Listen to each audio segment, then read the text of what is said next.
Hi friends, this is Sarah from Crafting and Relaxing. Welcome. Thank you so much for joining me for updates. If you celebrate Easter, then happy Easter to you and yours. And if you don't, then happy Sunday. I hope you have a great day. I have a couple messes spread out and I'll talk you through them and then give you some updates on what's going on in my craft room. First of all, I went back to the thrift store. I know you're shocked. Those of you who are new here, there is a thrift store that just moved in a half a mile from me. I think it's a half mile, and it supports cats. And I am a pet lover, so I'm supporting cats and I'm getting great deals. So of course I'm gonna go. So today I went, and at first I just picked up two things. I picked up this ruler. I was making a journal one day, and I think it was Andrea, and she said, oh, well, you could just draw the lines. And I said, I'm not going to do that. That's sort of how we roll in Crafting and Relaxing. You don't have to do anything that doesn't sound fun to you just because it's in the instructions or the class or the video. I don't want to sit around and draw lines with a ruler and map that out. But I will take a pen, set this down, draw half inch, and then draw in this one, right? Remember like spirograph and those kinds of things where it controls your pen, you can't mess it up. So you could put 3 lines a half an inch apart on your page perfectly, and it wouldn't mess up your journaling. And you could just go as far as you wanted. I thought this might be fun for journals, for journaling cards, different things. Plus, you know, I seem to lose rulers. It's a 15-inch ruler, and everything was 25% off today. So it was marked $3, but I didn't pay that, but I was fine with $3. Then I picked up a roll of, it's not a product that I know, DC Fix. It says made in Germany. I don't know if this is like, maybe you picked this up at IKEA or somewhere. I think it might be clear contact paper. I could be totally wrong on what I bought. And if that's the case, then we will, you know, start a new hobby or something. But the other one, they had other rolls, and the other ones felt like they had texture. You know, like you're trying to cover up your frosted window kind of thing, and it has the texture. I was looking for something clear to put over flowers. A couple of you commented that when I put the dahlia in my journal, I could put contact paper over it. And I don't know if I've ever showed you, but I have a friend. Her grandma used to make the most gorgeous cards with dried flowers out of her yard and contact paper. And it was so ridiculously simple, you guys. It was crazy. She would take like basic white paper like this. This is from when we did our glue test.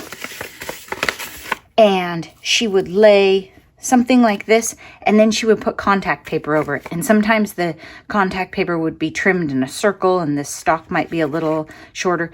And I have some of those that I have had around for over 25 years, and they still look gorgeous. I thought that might be kind of fun. It would also be a neat way to prep embellishments, because, how can I explain that? So I could take my flower petals or different things, lay them all out on a circle, put it all in place and have it be secure, and then have that as an inspiration point when I'm making a page or doing something, instead of using it as I go. Does that make sense? It would also be a nice way to give them as gifts to people who maybe are crafty but don't want to dry flowers, or maybe they live in apartments. I don't know if this crazy pattern was on this, in which case we have a whole other conversation going on. It said clear, I think, somewhere on this. So I don't know. Maybe I bought like a Bizarro pattern. That would be awesome. Oh yeah, I totally did. Look at that. But again, I could die cut with this. I could cut the circles. I could cut, ooh, this might be kind of fun. I could cut some of this out and put it on an art journal page. So I think it's meant to be a stained glass thing on a page. I'm still glad I bought this instead of the textury one, because this, you're not going to have any idea what it is on a page. And look at these blue flowers. Oh, that's going to be kind of fun. So maybe I'll fussy cut these when I'm watching TV later. I'm going to put these in my TV pile. because I'm thinking, and it smells just like contact paper too. I'm thinking it'd be fun to have some of those sitting around. It was $1, right? We gambled. Actually, it was less than $1. It was 75 cents today. Here's the other thing. I took a photo of this and sent it to Andrea, and she was like, yes, please. This is a bag of 1, 2, 3, 4, 5, 6, 7, 8, 9, 10, 11. I was way low. Liquid Pearls bottles and 1 bottle of Stickles. Now, Stickles we've talked about before. You know that I am a giant fan of diamond Stickles. I'll put it on anything. Perfect Pearls, I purchased 1 bottle of before. I think the pewter. And honestly, I gave it to Andrea. I just didn't feel like it was a product that was for me. We need to find some paper to play on. But I'm surrounded by a lot of stuff you're not supposed to see yet, so I'm having a little trouble. Hang on. Okay, so here's a couple different choices for us. Now, when I looked at these, if this had been 10 and they were half empty, I wouldn't have purchased them. Stickles will dry up for sure.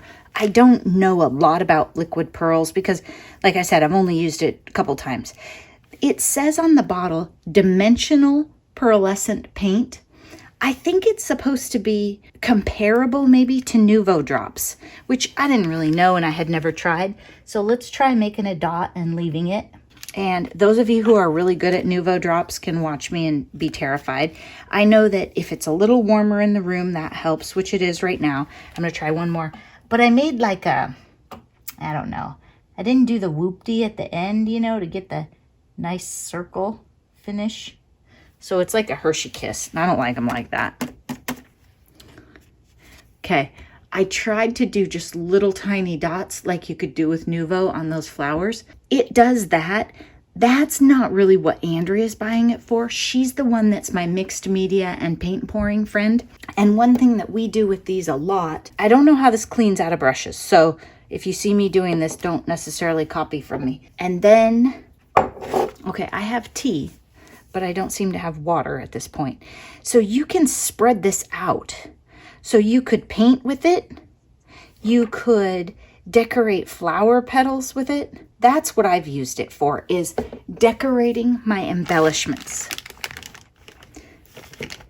Adding some pizzazz to butterfly wings or flowers, that sort of thing.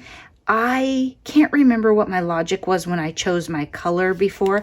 I thought it was going to be a little bit like Wink of Stella maybe, and I was just going to add it to all sorts of things, but that was not the case. I'm going to assume gravity's going to help that a little, and it's going to turn out cute.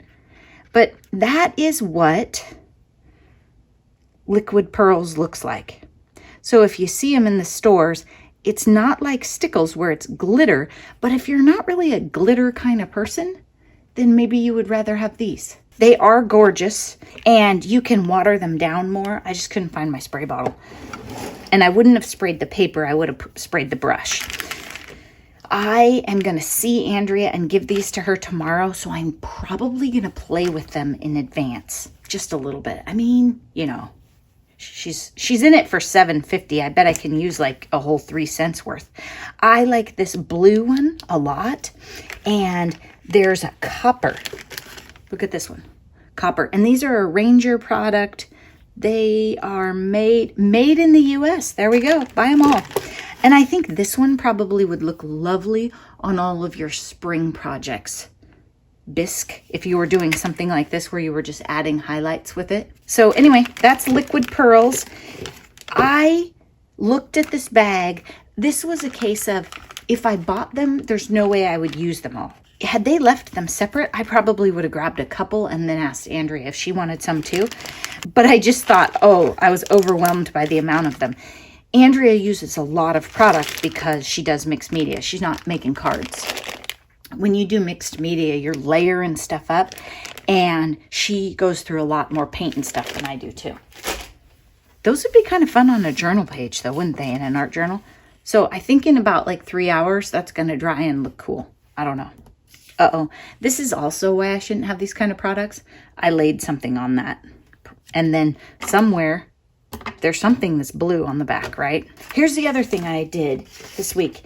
Remember I got this blue paper at the other thrift store? I wanted to experiment because I have never tea dyed anything that came like this. I've tea dyed some scrapbook paper, I've tea dyed random items, but I wondered, would this turn out a light blue vintagey looking thing? And so I tested it out. What I am seeing as the dry, so this darker part right here isn't dry, it's a little bit of green, which makes sense, right? It's basic color theory. I took a yellowy substance, I was thinking of it as brown, but it was kind of yellowy, and dumped it on blue paper. When they were in the pan, I thought they were all going to turn out green, and I was really bummed. But I figured Andrea would like them. So I'm going to wait and see how they look, and any that are like too green, I'm going to either give to Andrea or put in the sometimes I make green things bin. But I wanted to experiment with having them tea dyed instead of inking the edges. And then I dyed some ribbon too. See, this one's still really wet. I don't think it's going to be that blue when it's done. I mean, certainly not that bright. That's just moisture. I would have showed them to you dry, but we're just not getting there fast enough. So I made, I think, 3 rolls. Here's the other thing that I did that was a mistake in this. I like rolling them up. That was something that I saw in Southern Gals Designs, the class I took. But this time, this is 20-pound printer paper. It's super thin. I didn't think about that, and I should have used a really wide ribbon or something. The minute I poured all that water in there and they expanded, they tore really bad. Now, I think that'll be fine. It'll add to it in the journals. And who knows, I might not use these for actual pages in a signature. See, still tearing. I might use it, as bits and bobs here and there and tear them up more. Keep that in mind. I like the rolled look, and I intentionally did not move the papers around in the pan and roll them and fiddle with them so that they would be super uneven. I wanted these weird stripes, and look, those are air bubbles that were in there. So you get a lot more variety if you don't fiddle with them. And last time I did it, when I did the class, I was like rolling them and making sure they were getting... We had a Wilson intermission, but we're back. So anyway, I wanted this really inconsistent patterning and all of these shapes, and I like that. I'm going to do my tea dyeing more like that. I don't think I get too excited about it when I take a nice big flat pan and lay the paper in and put all the same size paper and the tea in there. I don't really like it that way. I like it when there are layers of different items, so it leaves a mark where this one touched and this one didn't. I tried it with doilies, but that's not really my style, and I love this messy look. I think I'll probably do more like this again, but we'll have to let this dry and see how I feel about the color. While I had the tea, I threw in just a couple random note card things that were sitting around. I have a stack of, if I'm doing tea dyeing, these are boring, throw them in. These aren't very high quality items, so I wouldn't use them as card bases. I think these were like pre-purchased card bases. And honestly, I'm not sure what these were. They have like a weird perf thing in the middle. When in doubt, dye it. I wish that I had been thinking about it. It was kind of late when I dumped out the tea, and I didn't really think it through. I didn't have any of these from that new pad in the dye these pile, and I didn't think to grab any. So I should have dyed some of these while I was at it too. I like to have the same items in different color palettes. So now I have a bunch of this blue paper. I have blue paper I made before. I have the tea dyed blue. That way, when you're putting something together, if you want to do like a vintagey, really grungy look that day, you can, but you can still bring in the blue. Grungy or not, you've got to have your blue. Okay, so I'm going to move this stuff. It is wet, and I am in the middle of an ant problem in my craft room, which, I mean, you might have ants in your house, but you don't know what I'm talking about. I'm talking about like horror picture show kind of ant situation. This cupboard over here where I usually keep my iris cases, they come in through that plug-in.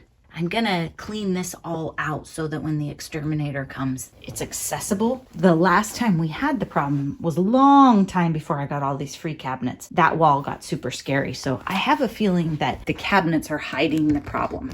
Okay, we also have some happy mail here. This is from Jill, who is Jill May Creations here on YouTube. I'll link to her channel down below. Look at this. She has non-machinable stamps in purple. I have yellow butterflies, but I didn't know purple butterflies were a choice. And then she's got a beautiful sticker on the back. Let's see. Oh, look at this. I don't know if you can see all the lovely layers and the sparkle on the paper. And then there's foiling in here too. So this is foil and then foiling in here. And it says hello. Oh, and she's got some cute little stickers in it.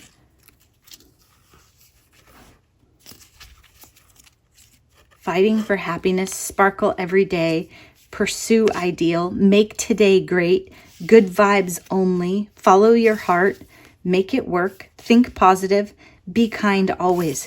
These are adorable, and I kind of wonder if you made them, Jill. I don't know if Jill's doing a lot of videos lately, but I might just pop on over there and see if she has any hints about that. I don't have a printer, but maybe I need a printer for that. Oh, what a sweet, she has a sweet little stamp in there too. Super cute. And then on the back, she has a stamp. I don't know for sure if she wants her last name, so I think I try and cover that up usually. Super, super cute. I love it. Thank you so much, Jill, for thinking of me. And these are very fun. I like them. Okay, I have a lot of, do you get UFOs that your friends gave you? Noni made these, and she has that cool new die that's like the waves, and gave them to me, and I think I'm going to turn them into fun scrap cards. They're just too cute to leave sitting around on the counter anymore. And she sent me a bunch of other fun stuff too. So I need to get that stuff integrated in. I have filmed Smash Our Stash. I hope you guys like that. We're doing brads this month. Don't buy brads. Remember, I'm not saying buy brads. I'm just saying if you have them, use them up. I have made a huge dent in Joy of Blue, but I haven't filmed it yet because I don't know when I'm done. I'm still playing with that one. I worked on it when we crafted in person with Katie and Noni and Andrea and I. We had a great time, and so far we're all healthy and everything's going fine. We're not all vaccinated, and I think that's it. The weather here it's okay. It's not really good enough to be doing a lot of stuff outside in the yard. So I'll just spend the day in my craft room. Thanks so much for watching, and I hope everybody has a wonderful day. Bye-bye.